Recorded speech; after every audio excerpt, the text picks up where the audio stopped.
श्री गणेशाय नमः। श्री कृष्ण कन्हैया लाल की जय। बोलिए श्री गुरुदेव भगवान की जय। वैशाख मास महात्म व्रत कथा 6वां अध्याय। श्रुतदेव ब्राह्मण व छिपकली की कथा। श्री नारद जी बोले, हे राजा अम्बरीश, वैशाख मास में गर्मी के मौसम में धूप और प्यास से व्याकुल मनुष्य को जो जल नहीं पिलाता यानी जलदान नहीं करता, वह निम्न से भी निम्न योनि प्राप्त करता है और अनेकों दुख भोगकर 84 लाख योनियों में भटकता रहता है।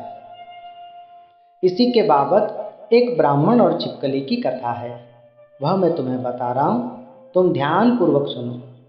हे राजन, प्राचीन काल में महाराजा इक्ष्वाकु वंश में हेमंत नाम के एक महाबली राजा हुए हैं।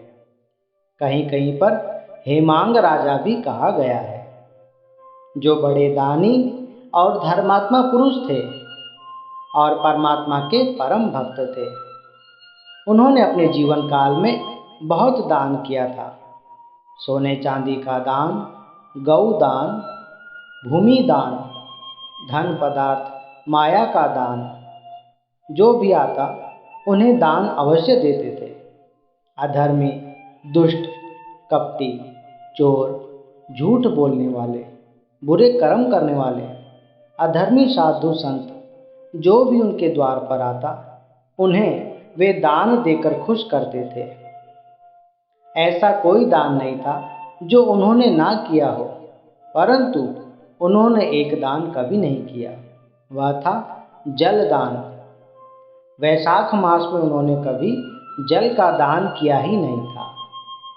उनका मानना था कि जो वस्तु स्वयं सुलभ हो यानी जो सरलता से मिल जाए, उसका दान नहीं करना चाहिए, क्योंकि जो वस्तु हर जगह मिल जाती है उसकी कोई कीमत नहीं होती है। इसलिए दुर्लभ वस्तु का दान करना अति उत्तम होता है।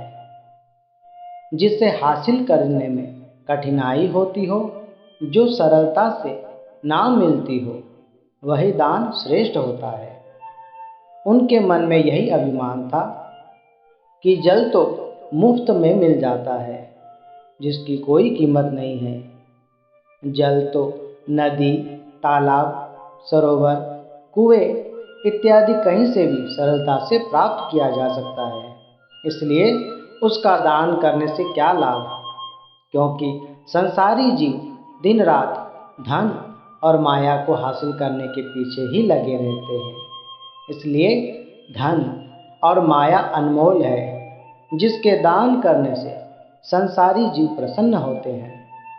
श्री गुरु वशिष्ठ जी ने राजा हेमंत को बहुत बार समझाया, परंतु राजा हेमंत के दिमाग में यह बात नहीं बैठी और ना ही उन्होंने कभी जीवन में जल का दान किया और ना ही अन्न दान किया।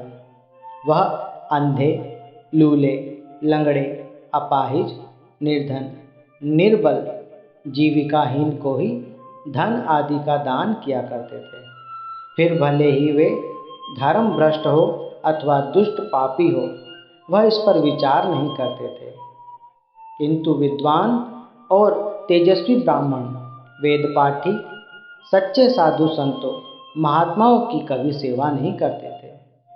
वे कहते थे कि जो ज्ञानी, तेजस्वी और विख्यात ब्राह्मण हैं, उनकी सेवा तो सभी करते हैं। इन अपाहिज और दरिद्र की सेवा कौन करेगा? इसलिए यही दया के पात्र है, इनकी ही सेवा करनी चाहिए। इस प्रकार गुरु की आज्ञा ना मानने के कारण, जल दान ना करने के कारण तथा पात्र को अनदेखा करके कुपात्र को दान देने के कारण राजा को मृत्यु के बाद 3 जन्म तक चातक की योनि मिली। फिर एक जन्म में गिद्ध बना, फिर भौरा, फिर 7 जन्मों में कुत्ते की योनि प्राप्त हुई, फिर छिपकली की योनि पाई। इस प्रकार हेमंत राजा छिपकली की योनि में मिथिलापुरी के राजा श्रुतकीर्ति के महल में द्वार के चौखट पर छिपकली बनकर 88 वर्षों तक जीव जंतु कीड़े मकोड़े खाकर अपना जीवन यापन करती रही। एक समय श्रुतदेव शर्मा नामक ब्राह्मण भूखे प्यासे मार्ग में थके हुए दोपहर के समय राजा श्रुतकीर्ति के महल में आए। ब्राह्मण श्रुतदेव शर्मा को अपने महल में देखकर राजा श्रुतकीर्ति बड़े प्रसन्न हुए और उनका बड़ा आदर सत्कार किया। उन्हें अपने सिंहासन पर बैठाया और उनका यथा योग्य पूजन किया। उनके चरणों को धोकर उस चरणोदक को अपने माथे पर छिड़का और उस जल को महल के चारों ओर छिड़का। देवयोग से उस जल की कुछ बूंदें छिपकली पर भी जा पड़ी और जल की बूंद पड़ते ही उस छिपकली को अपने पूर्व जन्म का सब ज्ञान हो गया और वह जोर जोर से चू चू करके कहने लगी, हे ब्राह्मण देव, मेरी रक्षा करो, मेरी रक्षा करो, मेरी रक्षा करो। छिपकली के यह वचन सुनकर ब्राह्मण को बड़ा आश्चर्य हुआ और दया भाव से बोले कि तुम कौन हो और क्यों इतना विलाप कर रही हो? किस पाप के कारण तुम्हें यह योनि मिली है? तुम अपना सारा वृत्तांत मुझसे कहो, जिससे मैं तुम्हारे उद्धार का कुछ उपाय करूं। श्री नारद जी बोले, हे राजन, ब्राह्मण के प्रिय वचन सुनकर वह छिपकली बोली, हे ब्राह्मण देव, मैं इक्ष्वाकु वंश में उत्पन्न हुआ हेमंत नाम का राजा था।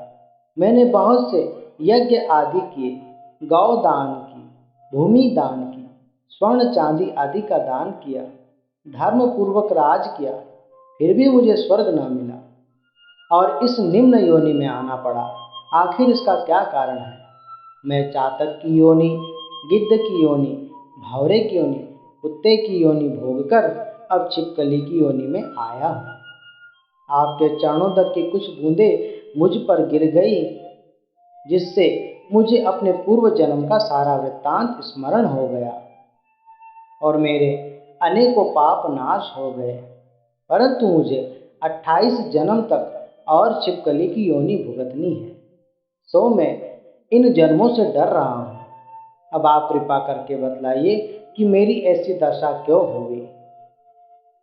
तब ब्राह्मण श्रुतदेव शर्मा ने ध्यान योग द्वारा उस छिपकली का सारा वृत्तांत जान लिया और कहने लगे, मैं तुम्हारी इस योनि का कारण जानता हूँ। तुम ध्यान पूर्वक सुनो।